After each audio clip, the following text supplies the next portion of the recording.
Okay, let's get into this. We have all been there. You're super motivated. You've got a deadline coming up, and you have, I don't know, a dozen amazing research articles open on your computer, and you feel really productive because you're collecting stuff, right? But then you look at that pile of sources, and you just feel this panic start to creep in. Why is that? It's because we so often mistake being an archivist for doing intellectual work. You're grabbing data, but you're not actually building knowledge. You're copying words, sure, but you're not connecting or integrating the actual ideas. And the truth is, a good piece of research writing isn't about how much stuff you collect. It's about how well you understand it, how you structure it, and critically, how ethically you synthesize it all. Right. And our listener today, I think, wants to do this quickly and, more importantly, efficiently. But the big trap waiting for them is something we see all the time. Yeah. The whole foundation of their note-taking it's flawed from the start. And that really only guarantees two things. Either you're going to accidentally plagiarize something later on, or, and this is just as frustrating, you're going to end up with this messy paper that has absolutely no structure, just pages of text you're terrified to even look at. It is the ultimate time sink. It really is. Researchers, they try to shortcut the understanding part by copying, or they lose track of their citations because everything's just a mess. So then they have to do the work twice. They have to go back later and try to figure out, what did I mean here, or where on earth did I get this quote from? So our mission today is really specific. We're going to lay out a clear pathway to getting organized. We're going to show you how to read sources the right way, how to take the 3 kinds of notes that actually matter, how to paraphrase so you never have to worry about plagiarism again, and this is the big one, how to build a system from the very beginning that makes the actual writing part feel smooth, almost automatic. We're going to explain why the second you start typing without a real structure is the second you guarantee yourself a week of pain trying to fix it all later. And we can really anchor this whole thing with a scenario that I think is, well, it's basically universal. Yeah. Let's think about someone we'll call Fatima. Fatima is a great researcher. She's conscientious. She has her research question. She's found 12 really good, relevant articles, and she's ready to go. The engine is running. She's done all the right prep work. But then she opens that first PDF and just hits a wall. She starts reading, and because the text is dense and she's feeling that pressure to, capture everything, she defaults to copying, just typing out these long, complicated sentences directly from the article. Mm-hmm. And an hour later, what does she have? She has pages and pages of text that are just a slightly reformatted version of the original source. And here's the critical part. If you asked her to close her laptop and just explain the article's main argument in, say, 3 bullet points, in her own words, she couldn't really do it. That is the ultimate efficiency failure. She spent the time, but she didn't create any knowledge. She confused copying the author's words with understanding the author's ideas. And that's the core insight for this whole deep dive. The whole point of taking notes isn't to build an archive of text. It's to process and understand the material. If you just copy, you skip the understanding part completely. And that's it. That skipping of the cognitive step is exactly what we have to prevent. We need to dive into the core rule, the mechanism that forces your brain to actually do the work. Okay, let's unpack this foundational rule then. The absolute #1 rule for ethical, high-quality research. Read first, then take notes. It sounds so simple, almost too simple, but I am absolutely convinced that failing to do this one thing is where, 90% of note-taking disasters start, including plagiarism. It's fundamental. And the reason for it is all rooted in cognitive science. We are terrible at multitasking when the tasks are mentally demanding. So when a student tries to take notes while they're reading some dense academic text, they're asking their brain to do 2 really hard things at the same time: deep comprehension and accurate transcription. And what happens when we try to do that, when we try to multitask like that? Our brain, which is, it's wired for efficiency, it just defaults to the path of least resistance.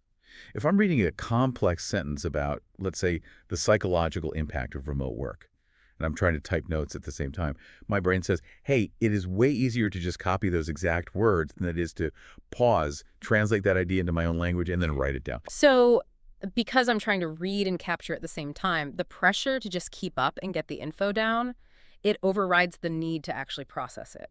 So I default to copying. And I end up with this perfect digital copy of someone else's thinking, but I haven't learned a thing. I've just moved text from one place to another. Precisely. You haven't built the conceptual map in your head.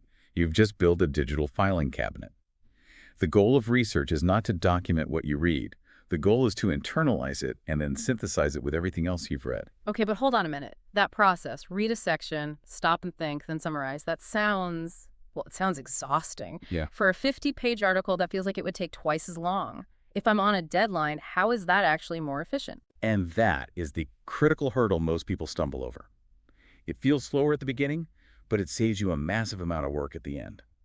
Think of it this way. When you sit down to write your paper, you have two jobs. Job 1 is to structure the argument.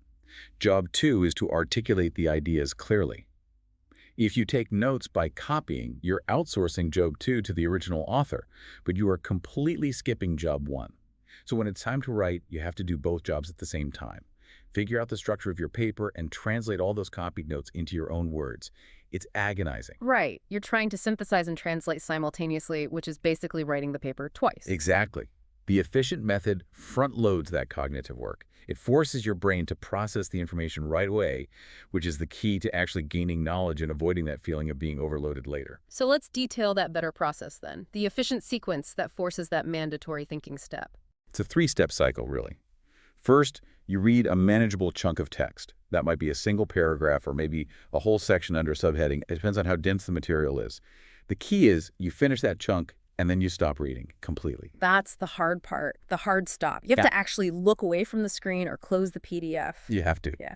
Second, you stop and you think. You have to ask yourself, what was the main idea there? If I had to explain that to a friend in one sentence, what would I say? This forces you to synthesize. And you can't look back at the text while you're doing this. That pause is everything, isn't it? It's what forces your brain out of that copy-paste mode and into synthesis mode. And third, only after you have that main idea clear in your own head, then you open your notes and you summarize that core concept in your own words. You're translating the author's academic language into your own personal working language. That translation step. That's where the magic of ethical, efficient note-taking really happens. It's proof that you intellectually own the idea. I love that because it makes the note-taking process identical to the learning process. If you can't look away from the page and summarize the main point in your own words, you haven't actually learned it yet. It's like a built-in self-test. It shifts you from being a passive sponge for information to an active participant who is actually structuring the knowledge as it comes in. And that active processing ensures you're building those conceptual maps we talked about, not just filling up a digital folder with text files. You're creating connections and structure from the very first moment you engage with the source. This is the bedrock. This is how you move toward actually synthesizing ideas for a strong paper instead of just making a list of facts. And the efficiency payoff is huge. When you go back to these notes to start writing, they're already pre-digested. They're already in your voice. They're not just blocks of text that you have to fight with while you're also trying to figure out your conclusion. And as a huge bonus, that pre-digestion process reduces the risk of accidental plagiarism to almost zero. Because the words you're writing down are fundamentally your own interpretation of the idea, filtered through your own brain. Which leads us perfectly into the next layer here. Yeah. Not just how you write the notes, but what types of notes you should be writing. We need to define those three essential categories. Right. So when you do that mandatory pause and summarize, you have to decide what kind of information it is. We recommend organizing everything into three essential pillars or buckets that serve different purposes in your research. These are paraphrased ideas, which are for comprehension, direct quotations for precision, and your own reflections, which are for analysis. And these three pillars really are the blueprint for a strong paper. Your paraphrasing is the main body. The quotes are the carefully chosen pieces of evidence. And the reflections. That's the analysis that ties it all together. Let's start with the one that should be by far the bulk of your notes. Pillar 1, mastering paraphrased ideas. So paraphrasing, this is the cornerstone of all responsible research. It is the absolute proof that you've moved past just copying and you've actually understood the material. Exactly. The definition is really simple. You're expressing the exact same idea but using entirely new words and a new structure. Paraphrasing has to be your main method because it demonstrates, without a doubt, that you own the concept. If you can rewrite it from the ground up, you get it. Now here is the huge pitfall. This is the one that trips up even really experienced people. The big mistake is thinking you can just swap out a few words with the thesaurus. You change significantly to substantially and reduces to lowers, and you think, great, I've paraphrased. But the underlying sentence structure, the grammar, the rhythm of it, it's all still the same. And that's what sends the plagiarism risk through the roof. Academic integrity rules are very clear on this. If you keep the original structure, even if you change the words, that's often considered what's called mosaic or close plagiarism. You have to rewrite the idea completely. You have to fundamentally restructure the sentence. That restructuring is the evidence of your cognitive effort. Let's really dig into the example we have, because this is where it becomes crystal clear. So imagine the original article says this: lack of sleep significantly reduces students' ability to concentrate during daytime learning activities. Okay, so that's a very formal academic sentence. It's structured in a specific way, a cause and effect construction. The abstract noun, lack, is the subject, and it's driving the action, reduces. Right. So if a researcher tries to do a poor paraphrase, they might write something like, insufficient rest greatly decreases learner focus in educational activities during the day. Hmm. I mean, the words are different, but the rhythm is identical. You have an abstract cause, then an action verb, then a negative effect, and then the context. It's the same blueprint. Now, let's contrast that with the effective paraphrase that's provided. This one shows real intellectual translation. It says, when students don't sleep enough, their focus in class becomes much weaker. The difference is huge. The original sentence started with lack of sleep. The good paraphrase flips the whole grammatical structure. It starts with a conditional clause. When students don't sleep enough, it also changes the action. It's not a direct reduction anymore. It's a changing condition. Their focus becomes weaker. This shows the researcher took the original concept apart and then rebuilt it with their own tools. That structural shift is the gold standard. It's non-negotiable for good notes. The meaning is exactly the same. Poor sleep hurts focus. But the framework, the syntax, the words are all completely original. That mastery of the structure proves you understand the concept, not just that you can retuck the author's words. And if every single note you take goes through that level of transformation, you've not only wiped out the risk of plagiarism, but you've also done most of the hard work of writing already. When you come back to write your paper, that note is already in your natural voice. It's ready to be slotted right into your argument. It's seamless. You can think of it like intellectual carpentry.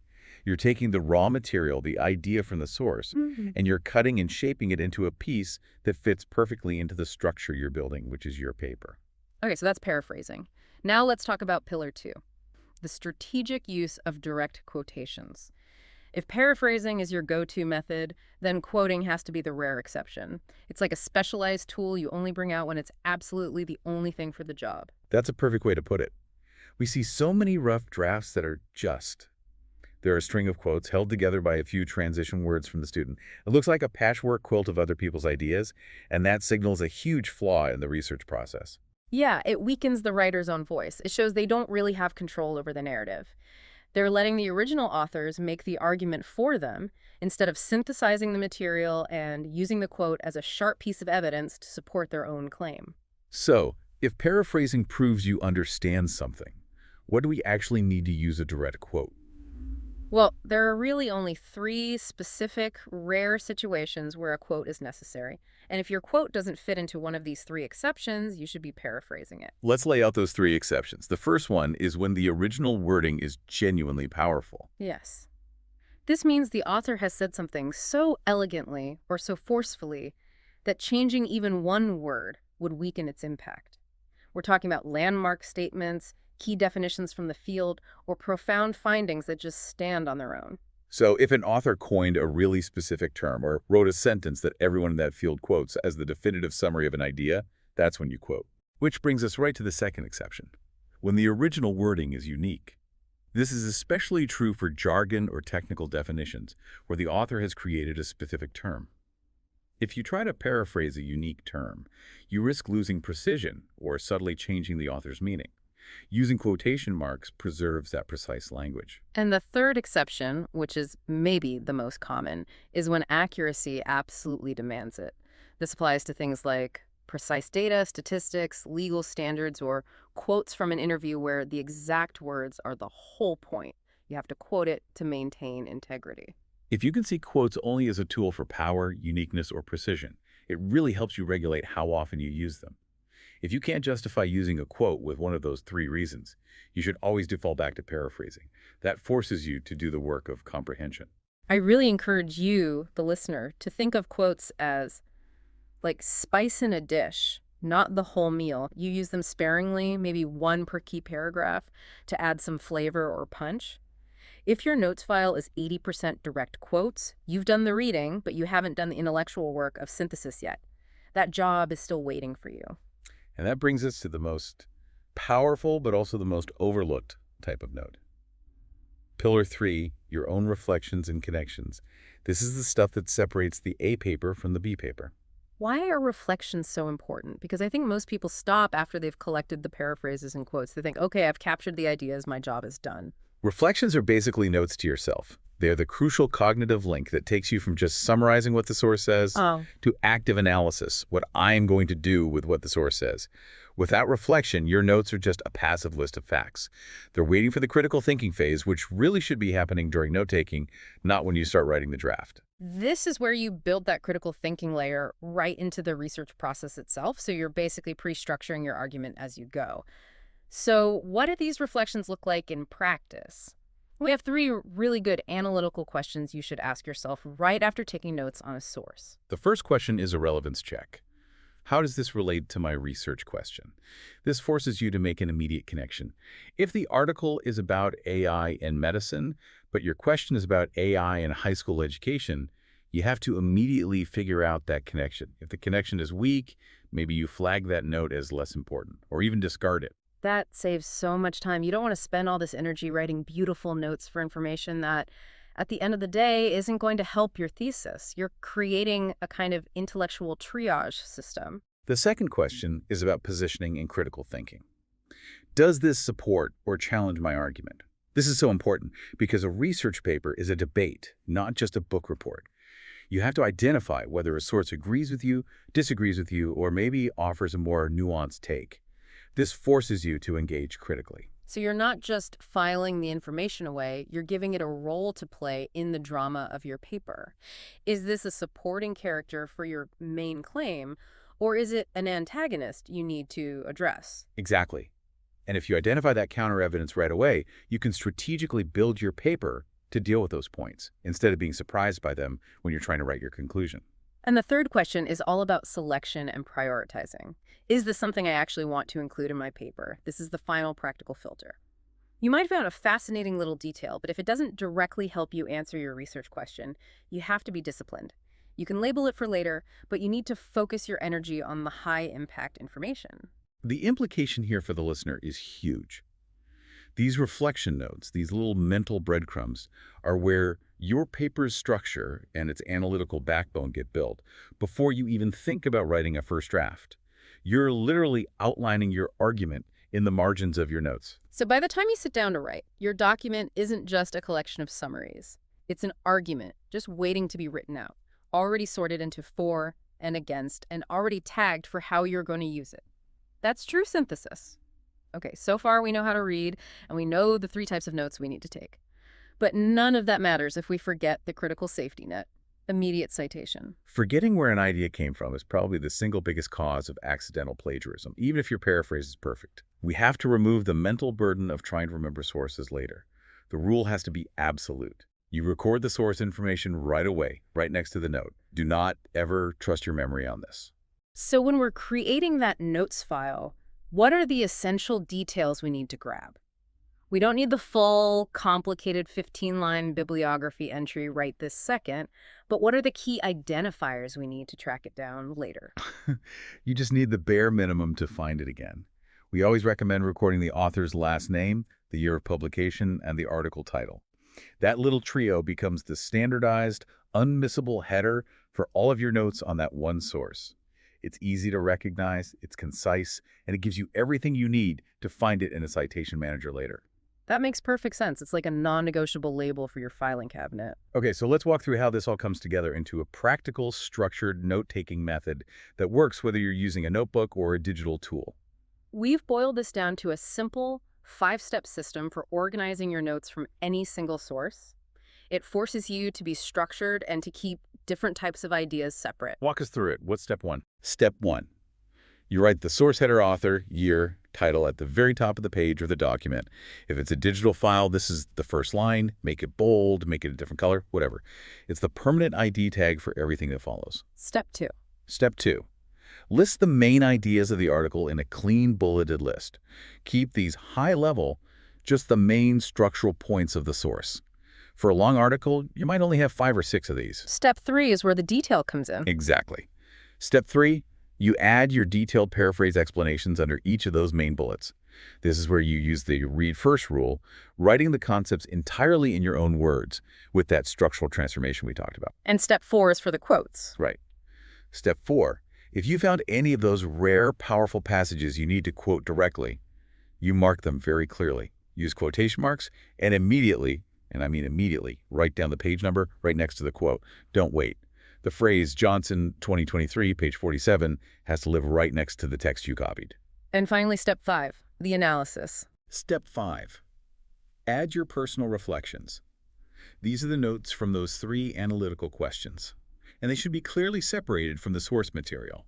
Maybe you put them in a different color font or under a bold heading that says, My Analysis, or My Thoughts. That separation is so critical, isn't it? If your own analysis is mixed in with the paraphrase of the source, your brain might accidentally confuse them later on. You might attribute your idea to the author, or worse, their idea to you. Keeping them separate maintains that intellectual integrity. Let's make this concrete with the example about AI study tools. This is how a good structured notes file would actually look. Okay, so the source ID at the top is Johnson 2023 AI and Writing Skills. That's our header, locked in. Now for the key ideas. Key idea 1 might be, AI tools help with grammar and sentence structure. The detailed note under that would be your paraphrase, something like, Johnson, 2023, finds that the main benefit of these tools for students is that they give immediate feedback on mechanical things like grammar and punctuation. This lets the student focus more on their ideas rather than on basic editing. See how that paraphrase is already building an argument? It's not just stating a fact, it's explaining the benefit in terms of cognitive load. Exactly. Then, key idea 2. Responsible users show improved clarity, and the paraphrase. The study showed that students who only used AI for a first editing pass and not for generating complex ideas actually got better at writing clearly. It suggests that how you use it really matters. And then key idea 3, the counterpoint. Overuse hurts independent skills. And the paraphrase for that. A major risk, the author points out, is that students who rely too much on AI for everything don't develop their own composition skills. This dependence can lead to long-term problems with critical thinking and revision. And then, the final, most important step, the reflection. The note might say, reflection. This source supports my main idea that AI can be a good learning tool, but it's qualified support. I need to make sure my paper really emphasizes the need for balanced use to avoid that skill loss problem. That is a perfect reflection. It immediately gives the source a job to do in your bigger argument. It's not just a fact anymore. It's a piece of evidence that tells you how you need to frame your discussion. The benefit of using this standardized structure is just. It's undeniable. It saves you so much time when you're writing. It makes sure every piece of information is traceable, and the context is always clear because your ideas are separate from the source's ideas. You've created a knowledge bank that's ethical and actually usable. Now we get to the biggest organizational shift. Once you have a dozen of these perfect note files, one from Johnson, one from Smith, one from Cheng, you have to change how you organize them. If you keep your notes grouped by author, your writing phase is going to be chaos. The natural thing to do is to keep all the Johnson notes together, all the Smith notes together, and so on. But that system only works for the reading phase. When you switch to writing, that structure completely falls apart because your paper is organized by ideas, not by authors. It has to fail because you'd have to open 12 different documents just to find all the information about a single theme, like challenges of AI overuse. You'd be jumping back and forth, you'd miss connections, you'd probably mess up citations. It's a nightmare. So the shift has to happen right after the notes are taken. We move from organizing by source to organizing by theme. This is the moment where organization becomes outlining. And this works no matter what tools you're using. You can use digital tools like Notion or even just a Google Doc, or you can use a physical notebook with tabs. The tool doesn't matter as much as the principle of thematic organization. The tool is secondary, absolutely. If you're using something like Notion, this is where you start using tags. Every note that talks about AI skill atrophy gets the tag, #skill atrophy, no matter if it came from Johnson or Smith or Cheng. Let's use the other research question from the source to really show how this works. How does remote work affect working mothers? If you organize this by author, you'd have source A talking about productivity, then childcare, then stress. Then source B would talk about the same topics but in a different order. It would be a mess. But if you organize by theme, You create these clean, labeled sections. And those sections immediately become the headings for your literature review or the body paragraphs of your paper. So section 1 would be benefits of remote work. And under that heading, you'd copy and paste all the notes from every single source that discuss the good stuff, like flexible schedules or no commute. You'd have notes from Johnson, Smith, and Cheng all living together under that one theme. Then section 2, challenges and burnout. This is the bucket where you put everything about the negative impacts. This is a critical synthesis point. You'd combine notes about childcare struggles, work-life blur, and burnout rates, and you'd see how different studies agree or disagree. Section 3 could be psychological effects, a more specific bucket. Here you'd move all the notes that talk about stress levels, mental load, feelings of isolation, and overall well-being.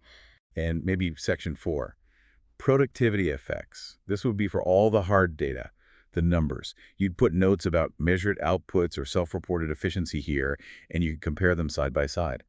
One study showing a 5% increase in productivity right next to another showing a 10% decrease. What's so amazing about this is that this thematic organization is your outline. It's not a separate step. Yeah. When Fatima realized that the structure of her paper was forming as she grouped her notes, she was exactly right. The outline just builds itself. It confirms that good research writing is really just the formal version of the organization you've already built in your notes. You're not starting with a blank page, wondering what to write next. You're simply filling out your predefined themes with your pre-structured ethical notes. The hard work of synthesis is already done. And this whole structured approach is what prevents that panic we talked about at the start. You go from dreading your notes file to seeing it as a detailed, personalized map that will guide you to your final paper. Okay, we've covered the mechanics, the cognitive process, the organization. Let's circle back now and really nail down the ultimate goal: writing ethically and avoiding plagiarism. First, we have to stress that plagiarism is way more complex than just copying a sentence. It goes much deeper, into ideas, into structure, into interpretation. If your process is disorganized, you are automatically at a higher risk, even if you have the best intentions. The source material lays out 4 specific ways plagiarism can happen, and crucially, how our system defends against each one. Let's break down that defensive strategy. First is copying sentences, the obvious one. We prevent this with rule number 1. Read first, pause, then summarize in your own words with a different structure. The note-taking process itself is the defense mechanism. Second is taking ideas without giving credit. This is prevented by that critical safety net we talked about. Writing the source details, author, year, title, at the top of every note file immediately. No citation, no credit. It's that simple. Third, paraphrasing too closely, what we call mosaic plagiarism. We cover this in detail. You prevent this by relentlessly focusing on changing the entire sentence structure, not just swapping out a few words. If your note looks like the original sentence, rewrite it. And fourth, forgetting to cite the source later in the paper. This often happens when notes are on random scraps of paper or in a messy digital file where you lose track of where things came from. Our structured method, with the header on every single file, makes it impossible to lose that trail. The structure of the system is your firewall. But to be absolutely sure, we need that final safety check, the checklist you can run through before you consider any note safe to use. It's a quick self-audit for ethics and efficiency. This is the definitive plagiarism-free note-taking checklist. Every note has to pass this 4-part test before you move it into your thematic outline. Question 1. Did you write the ideas in your own words? This is the comprehension check. Did you avoid the author's specific jargon and use your own working vocabulary? Question 2. Did you avoid copying the sentence structure? This is the structural integrity check. If you can basically lay your sentence on top of the original and they match up, it fails. Question 3. Did you keep the original meaning accurate? This is so important. In your effort to be original, you can't accidentally distort or misrepresent what the author was actually saying. It's an intellectual fidelity check. And question 4. Did you record the source? The traceability check. Does the note clearly state the author in year? Is the page number there if it's a quote? If the answer to any of these 4 is no, that note needs to be fixed immediately. And the conclusion's simple. If the answer to all 4 of those is a clear yes, then your notes are safe. They're ethical, they're traceable, and they're ready to be woven into your paper. You've officially moved from being a passive collector of data to an active owner and synthesizer of knowledge. And that transition is what professional research is all about. It saves you time, it saves you panic, and it guarantees the quality of what you produce. So let's just quickly recap the journey we've been on. We started with Fatima, who was overwhelmed and just copying text, mistaking being busy for being productive. We've moved her, and hopefully you, from being that overwhelmed collector to an organized, efficient synthesizer of ideas. And that transformation was really powered by three key shifts. First, adopting that read first, then summarize rule to force comprehension. Second, using the three distinct types of notes, paraphrase, quote, and reflection, to give every piece of information a clear purpose. And third, implementing that thematic organization to build the paper structure automatically as you go. And as the source material points out, the next logical step is to take these perfectly organized ethical notes and use them to write the single most important sentence in your entire paper, the thesis statement. That's the pivot point. Because you have already synthesized all the supporting and challenging evidence in your thematic buckets, you have all the context and confidence you need to write a strong, clear thesis that actually answers your research question. You can do it based on your own internal knowledge, your notes and reflections, not by frantically searching through a dozen chaotic files. This whole system really proves that successful research isn't about working harder or reading faster. It's about imposing a high level of structure on chaos from the very beginning. You're building the foundation of the house while you're still gathering the bricks. Indeed. And here's a final thought. If effective note-taking is the key to clear writing, how might applying that reflection technique, those three analytical questions, before you even start your research, how might that change the way you formulate your research question in the first place? Think about using those questions to test your initial idea, to see if there's potential for a real debate, and to figure out if your project is even feasible before you go looking for those 12 articles. That's the next level of efficiency. Something to think about as you get your files organized. That's all for this deep dive. Thanks so much for joining us. Happy researching!